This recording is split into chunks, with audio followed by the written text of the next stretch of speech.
Then next होता है हमारा इंपोर्ट मोड। बहुत ही इंपॉर्टेंट है, स्मॉलर डेटा सेट्स में बहुत ही फ्रीक्वेंटली यूज होता है। बहुत ही फास्ट रेंडरिंग होती है डेटा की, बहुत ही फास्ट तरीके से हम डेटा फैच कराते हैं यहाँ पे। अब देख पर इसके कुछ पॉइंटर्स को हम समझते हैं कि ये पॉइंटर्स कह रहे हैं यहाँ पे। सबसे पहले मैं क्या करूँगा, सबसे पहला पॉइंट है data is stored in memory. यानी इन मेमोरी की बात हो रही है, यानी हमारा क्या हो रहा है, पावर बीआई का हमारा फेवरेट वर्टीपैक इंजन।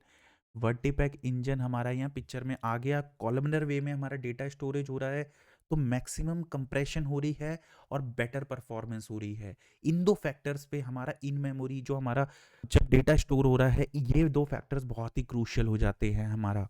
तो entire model is loaded, it means जो हमारा सिमेंटिक मॉडल है यहाँ पे, दैट होल्ड्स द डेटा। तो डेटा इज प्रेजेंट। आप लोगों को याद होगा पहले मैंने बोला था केवल डायरेक्ट क्वेरी में मेटा डेटा स्टोर हो रहा है, पर यहाँ पे क्या है, यहाँ पे हमारा डेटा सिमेंटिक मॉडल में एक्चुअल में प्रेजेंट है। फास्ट एग्जीक्यूशन, क्योंकि अगेन इन मेमोरी वर्टीपैक इंजन में है तो कॉलमनर वे में डेटा स्टोर्ड होगा, बेटर कंप्रेशन होगा और फास्ट तरीके से।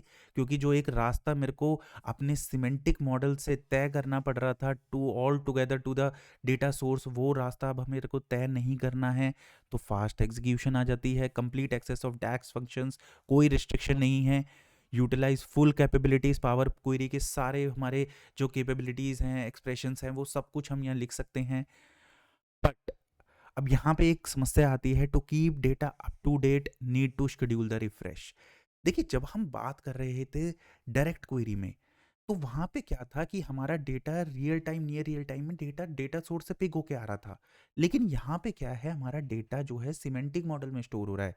तो हमारे को एवरी टाइम, देखें यहाँ पे तो कंटिन्यूसली जो हमारा वेयर हाउस है, यहाँ तो कंटिन्यूसली कुछ ना कुछ डेटा चेंज हो रहा होगा। अब ये जो डेटा चेंज हुआ, इसको अगर मुझे यहाँ पे दोबारा से लेके आना है, उसके लिए हम क्या करते हैं, सिमेंटिक जो मॉडल होता है उसको रिफ्रेश करते हैं। रिफ्रेश इन द सेंस कुछ नहीं है, देखिए बहुत ही जर्गनिश टर्म बनाते हैं हम, रिफ्रेश सिमेंटिक मॉडल कुछ नहीं है। रिफ्रेश का मतलब है सिमेंटिक मॉडल का डेटा पुराना हो गया है, अब उसको जो मेरा नया डेटा वेयर हाउस में आया है, वो नया डेटा मेरे को सिमेंटिक मॉडल में भी लेके आना है, उसी को ही हम सिमेंटिक मॉडल रिफ्रेश बोलते हैं। सिमेंटिक मॉडल रिफ्रेश क्यों किया जाता है, ताकि हमारी जो पावर बीआई रिपोर्ट्स हैं वो अपडेटेड डेटा, जो भी मेरा वेयर हाउस में अपडेटेड डेटा आया है, उसको शो कर सकें।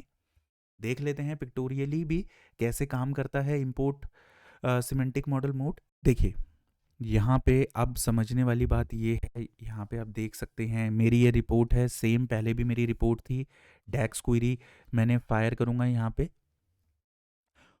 क्या ये डैक्स क्वेरी मेरी यहाँ से सिमेंटिक मॉडल से ही हमारे आउटपुट को, रिजल्ट्स को लेके आ जाएगी। पहले क्या हो रहा था, एक पूरा चक्कर लगाना पड़ रहा था मेरे पास डेटा सोर्स तक, डेटा सोर्स से फिर सिमेंटिक मॉडल, सिमेंटिक मॉडल से ये, तो ये वाला चक्कर अब हमें नहीं लगाना है। मेरा कोई भी यहाँ पे लेट सपोज मैंने कोई विजुअल बनाया हुआ है, उसके करस्पॉन्डिंग पीछे जो डैक्स क्वेरी लिखी गई है, वो डैक्स क्वेरी डायरेक्टली सिमेंटिक मॉडल से फायर होके सिमेंटिक मॉडल से ही मेरा डेटा ले आएगी, क्योंकि यहाँ पे डेटा पड़ा हुआ है। जैसे आप यहाँ टेबल में देख सकते हैं, डेटा एक्चुअल में मेरा यहाँ पड़ा हुआ है।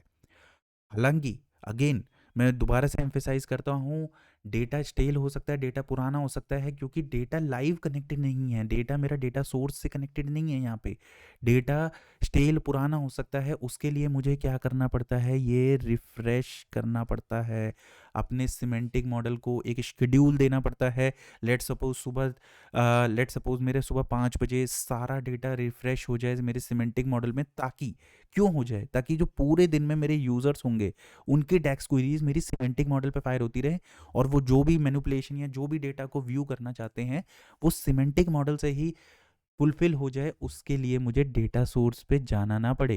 डेटा सोर्स पे मुझे सिमेंटिक मॉडल को बस मॉर्निंग में शेड्यूल रिफ्रेश के वक्त ही जाना है, उसके बाद नहीं जाना। उसके बाद सारा मेरा काम क्या हो रहा है, इम्पोर्ट जो ये जो मेरा सिमेंटिक मॉडल है, यहीं से मेरा काम बन जाएगा। This is very important, frequently use होता है स्मॉलर डेटा सेट्स में। मैंने लिमिटेशन आपको बताई थी, आप भी अपने व्यू पॉइंट्स बताइएगा कि आप अपने प्रोजेक्ट्स में इंपोर्ट्स, डायरेक्ट क्वेरी क्या फ्रीक्वेंटली यूज़ करते हैं।